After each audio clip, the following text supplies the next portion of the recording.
Good morning. Welcome to your early morning intuitive guidance for this fine Wednesday. I had to think for a minute what day of the week it was here.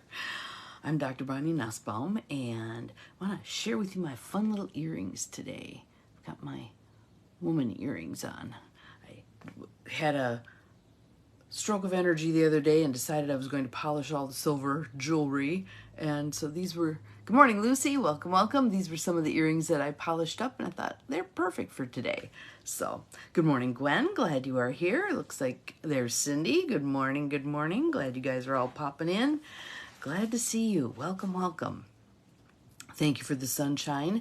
We, I think, are going to have a fair amount of sunshine today. It is, good morning, Carolyn, welcome. It is supposed to get up to 81 degrees here. It is April 12th. So there is a fire warning out until 8 p.m. and there's also a flood warning. Yeah, so I'm not sure we've ever had those two at the same time before, but I think the ground is pretty dry where there isn't snow. Good morning, Cindy. Cindy and Linda, and hi, Carolyn. Glad you guys are all here. So the ground is pretty dry. The wind is supposed to be really high, so nobody's burning anything today, hopefully. So, and for today, I decided, since we had talked about a couple of her books yesterday, I was going to pull out Outrageous Openness, Letting the Divine Take the Lead. Good morning, Judy. Welcome, welcome.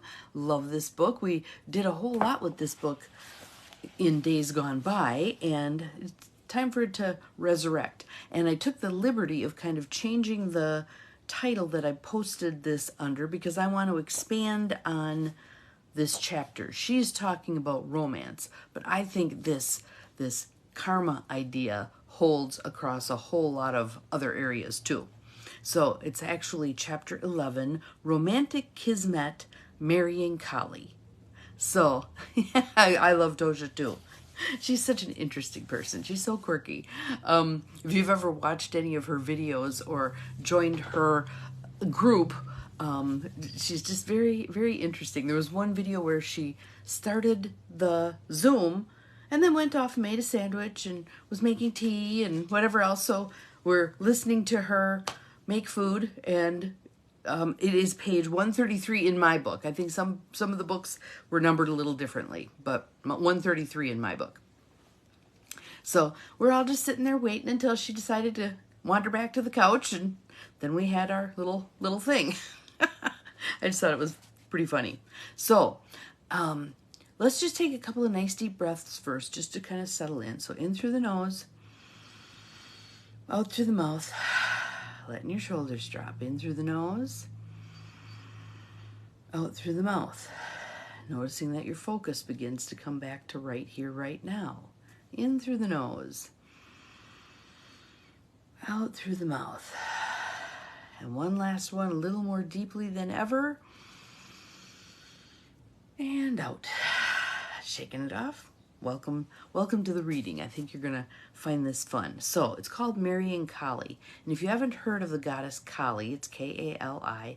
She is actually like the goddess of destruction. But it's not meant to be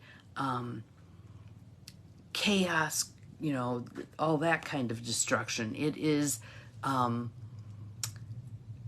clearing the decks for something new to come in. So destroying the old, the calcified, the no longer useful, and making the space into which can come the new, the flexible, the fresh. That's the Kali energy, but it has a destructive quality to it. So there's two quotes at the beginning. The first one is by Colette. A heart does not choose. A heart does not choose. In other words, your heart is lead. And Billy Joel. But it just might be a lunatic you're looking for. So here's the chapter. Perhaps because of retro 50s moldy tomes that still hang around like The Rules. Anybody read The Rules? I did not, because I already got irritated just by reading the jacket cover. I get plentiful calls from women fearful about relationships. Even ones who are otherwise strong and capable still ask stuff like, did I say too much? Should I have been more coy? Or why didn't I play it cooler? Here's my favorite line. This is the line that I took and turned into the title for today's thing. And please excuse the dog. Someone must be walking through it. But the forces of karma need no manipulation. Cindy, if you wouldn't mind putting that in there, the forces of karma need no manipulation, right? After all these readings to all kinds of people, I know one thing for sure. If you're destined to be with someone, nothing can stop it. You won't need to rope, trick, or drug them into loving you.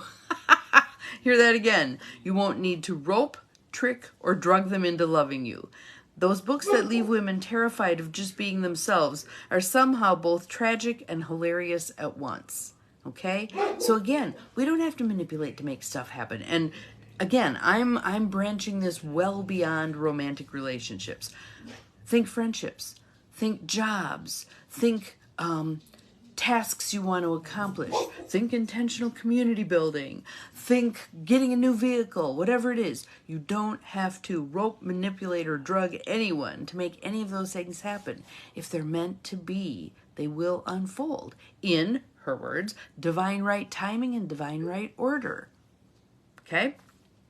A psychic teacher of mine used to say, karma is like a train. When it pulls up, it's almost impossible not to get on, and for that matter, not to stay on until the last stop, for better or worse. Have you not all had that feeling where you meet somebody and you just know that you've known them before? You just click, or you just feel some kind of an affinity or a repulsion from that particular person. You don't know them. You don't know them at all in this lifetime. But maybe you knew them in another lifetime. But there's something about them that you just know that you know them, right? That's the karma stuff. That's the karma stuff. Here's my proof. So here's the story she shares. I just think this is a hilarious story. A guy named Eli called to say he had reunited with his ex, Elsa. Beside himself with delight, he wanted me to look at their charts for potential wedding dates. She's a psychic, so in case you aren't familiar with Tosha Silver, she's a psychic. She doesn't do so much of that anymore. Exactly, Lucy. Spot on. So she doesn't do readings as much anymore, but she still has that ability and has had that ability since she was a little kid. Suddenly, I remembered our initial reading the year before. Whoa, wait a minute, I yelled, smacking my head with my hand. Wasn't she the crazy chick who threw out all your clothes? You called me from your bathrobe, remember? You talked about getting a restraining order. Eli laughed as he reminded me that they had had a huge blow-up one night, and he left the next morning for a business trip. While he was gone, Elsa, an Aries artist with Leo Moon total collie incarnation if there ever was one, was still enraged. She took all his clothes, shoes, hats, even his precious vintage motorcycle jacket, and sold the whole lot at Crossroads Trading. No goodwill donations for this firecracker. She was going to make some bucks off the deal to boot. Then she took the money and moved out. He went to his IT job in sweats and flip-flops for a week until he could get new threads. Yet now they were reunited and planning to wed. You know, he confessed, she's a creative genius. And yes, she's a complete and total maniac. But she's my maniac. Did I tell you she has a new show opening next month on Potrero? I'll send you a mailing. Anyway, I'd be bored to death with anyone else. He recently wrote to say the union remains blissfully tempestuous. And what more could you want if you choose to marry Kali? That's how karma is. Here, listen to this point, because I think this is very useful for all of us. When something is right, prior lifetimes carve patterns of energetic familiarity and recognition. That's how we know somebody when we don't know somebody. A template forged in the fires of the past clicks back in. People just fit. Yiddish has a good word for this resonance, beshert, meant to be. So you can relax and be yourself. If it's beshert, no need to behave properly. You're not auditioning for a Broadway play. And if it's not, well, you've probably just been saved a whole lot of trouble. So again, we like to think we're calling the shots, right? We like to believe that we are running the show, making decisions, blah, blah. But there's this undercurrent of beshert, meant to be, that divine unfolding. You're not going to miss somebody if you're meant to meet them. And we still have free will, so we can make choices. No, I'm not interested, blah, blah, blah. Good morning, Barb. Glad you're here. But the point is that meant to be is meant to be. It's going to be there. You're going to have a hard time refusing. Yes, TJ is in the room. And again, TJ was one of those things where I just knew he was meant to be mine. The same with my previous dog, Missy. And Missy was a collie energy if there ever was one. Good morning, Susan. Glad you are here. I don't know if I've ever shared Missy's story. Let me share Missy's story as an example of when things are meant to unfold, they unfold. So it would be 8 years ago now. I had just purchased the motel, and my boyfriend at the time, who was supposed to move with me, freaked and ran. He bailed. And so I thought to myself, well, do I want to do this by myself? And I said, hell yes, I'm going to do this. So bought the motel anyway, moved up there, began to get to know some people, had some people who were willing to help me with stuff that one person couldn't do alone, yada, yada, was making my way, all this stuff. Well, it got to be October. I had moved in July. Got to be October, and I thought, I need some things to do during the winter because I knew the motel was going to be slower during the winter. There were snowmobilers and ice fisher people and stuff like that, but it certainly wasn't the same volume of folks as during the summer. So I saw a little post in the newspaper, you know, those posts that are meant to be like the Desperately Seeking Susan posts. This was, we're looking for reading buddies. We're looking for people to read with second graders, do some math problems once a week for an hour every Tuesday. Cool beans, I can do this. So I became a reading buddy. Got my little t-shirt, all that stuff. Well, they had an introductory dinner for everybody to get to know each other and to learn more about what we would be doing, etc. So I'm sitting at a round table by myself, and this beautiful little lady with gray hair, very arthritic, came shuffling up, and she plopped down beside me and she said, I'm just here for the food. And I instantly liked her. And so we introduced ourselves, and I said, why are you just here for the food?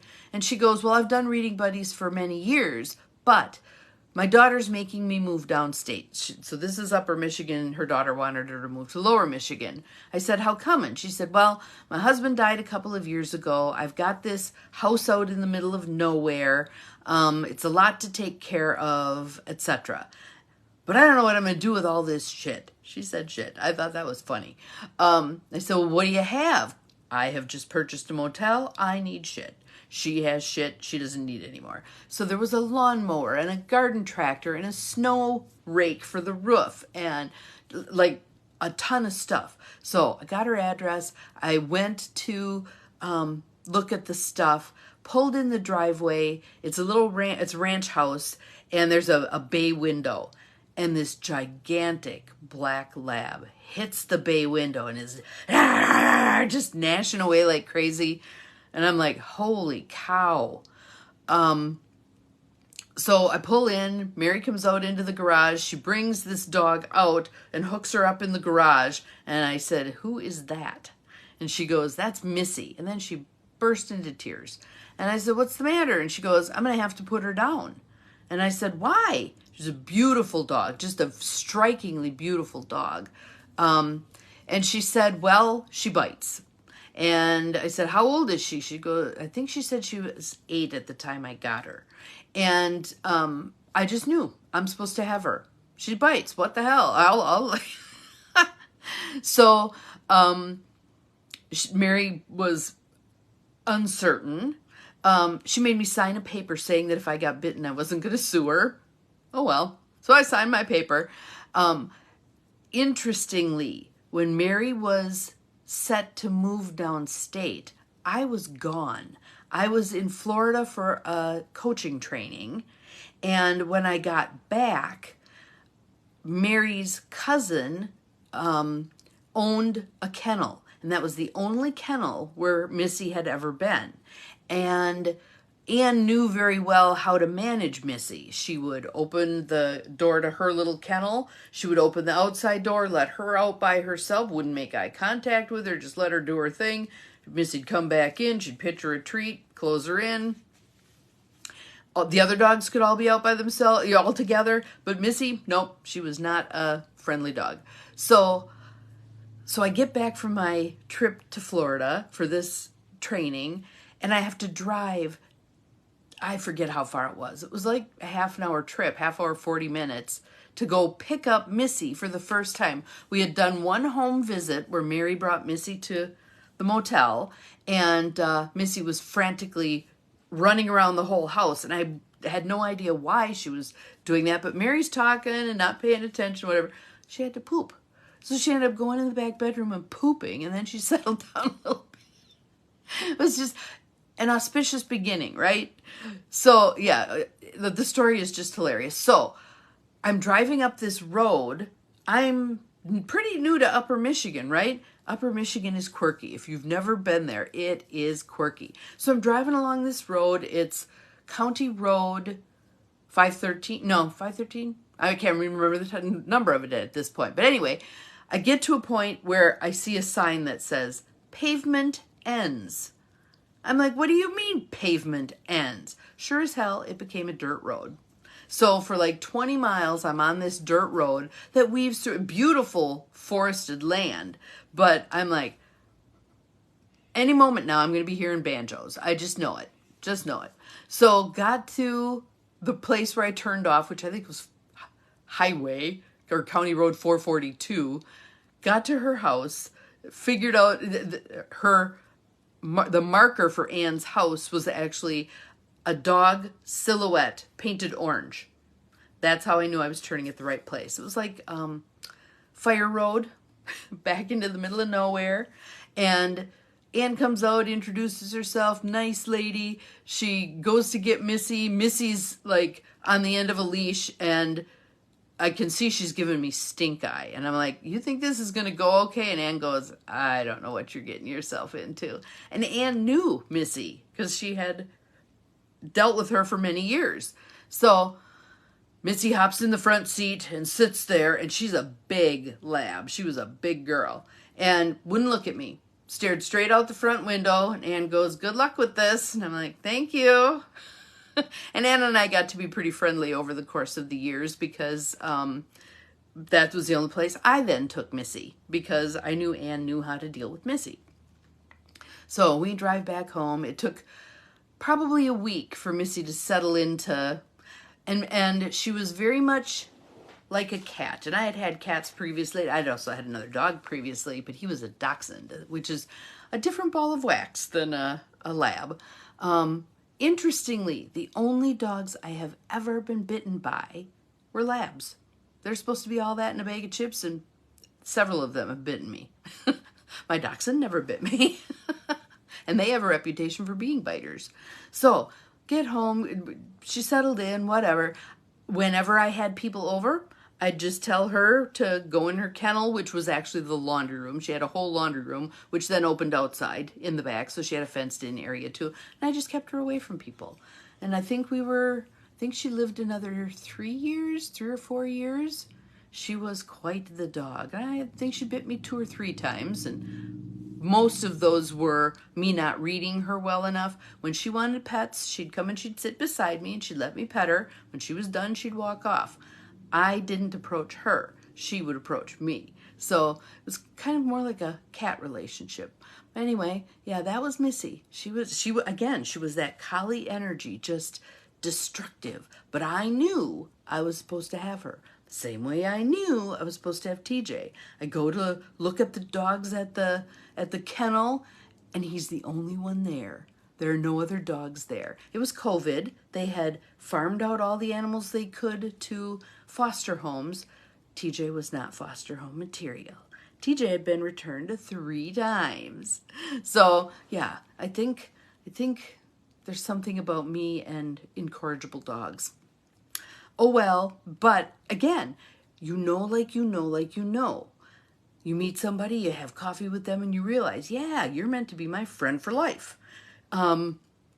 Very brave or very stupid. I'm not sure which one it was. Whatever, but yeah, it was quite the interesting existence with Missy. Quite the interesting existence with TJ. Now TJ, on the other hand, is a loving dog. He's a sweet dog, but he's a trauma dog. And if something trips off that trauma response, he just is what he is. I met a friend's boyfriend, got an immediate bad feeling about him. Yes, yes, yes. Trust your gut. Trust your gut. Do not ever discount what your gut tells you. If you're in a circumstance and your gut's saying, danger, danger, Will Robinson, get the hell out of here, leave.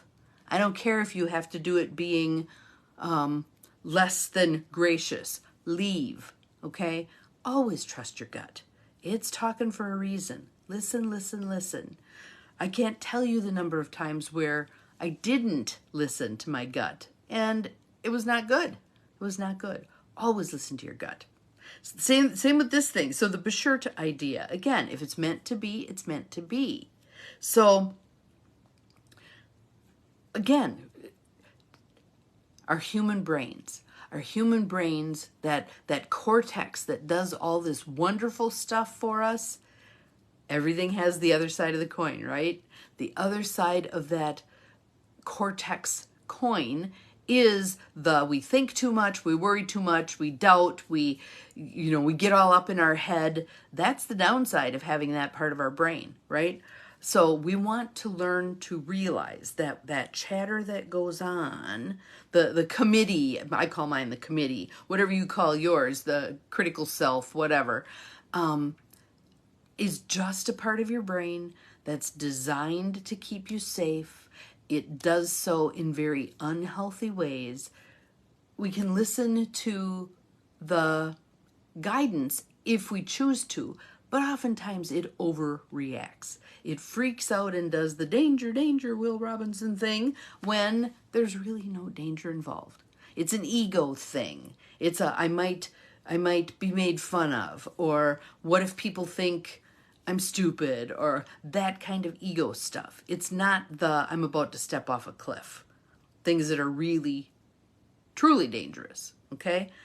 So again, let's relax back. Let's take a breath here. Let's relax back into the knowledge that we have Bashert, that things are going to unfold if they're meant to unfold, that we don't have to wrestle things into alignment, that we can nudge things a little at a time. That's all. That was funny. My stomach growled and he freaks out. Time for breakfast, apparently. So I want to go back. Let's go back to those words. The forces of karma need no manipulation. Be in flow. Flow is the opposite of manipulation. Be in flow. Allow. You can relax and be yourself. If it's Bashert, no need to behave properly. You're not auditioning for a Broadway play. And if it's not, well, you've probably just saved a whole lot of trouble. Like that friend with the boyfriend that you're talking about there, Carolyn. My guess is it ended up being a whole lot of trouble. When we don't listen to the guidance, and oftentimes the guidance is kind of quiet, like, you might want to make a different decision, or pay attention here, notice, and we write story. That's another thing. Good morning, Chrissy, glad you're here. That's another thing that our cortex does, is it writes story for us to make things okay that aren't okay. We need to become aware of our story writing tendencies. What am I telling myself about this? What am I pretending not to know? What's the reality that's staring me in the face, but I'm choosing to look at something different? I'm putting on my tinted glasses that only see it the way I want to see it instead of what is reality, okay? So we need to pay attention. We need to pay attention. What are you pretending not to know? All right? So what I'd like you to do today in honor of this chapter is think about, where are you feeling pulled? Where are you feeling that gentle guidance? Go this way, not that way. Come here, not there. Do this, not that. That gentle nudging. What are you not listening to that's been chattering to you for a while here? Take a step forward with it. Take a step forward with it and notice how it feels. When you are stepping forward with something, even if it's scary, even if it feels like I have no idea how this is going to turn out, if you step forward and it just feels right, continue. Continue. All right? So have an awesome Wednesday. We'll see you again tomorrow. Good morning, Beth. We just about finished, so I'll put the video up right away so you can watch it again. Remember, you're capable of far more than you think you are, including listening, heeding those forces of karma, that your intuition that are nudging you in one direction versus another. We got this. See you tomorrow. Bye-bye.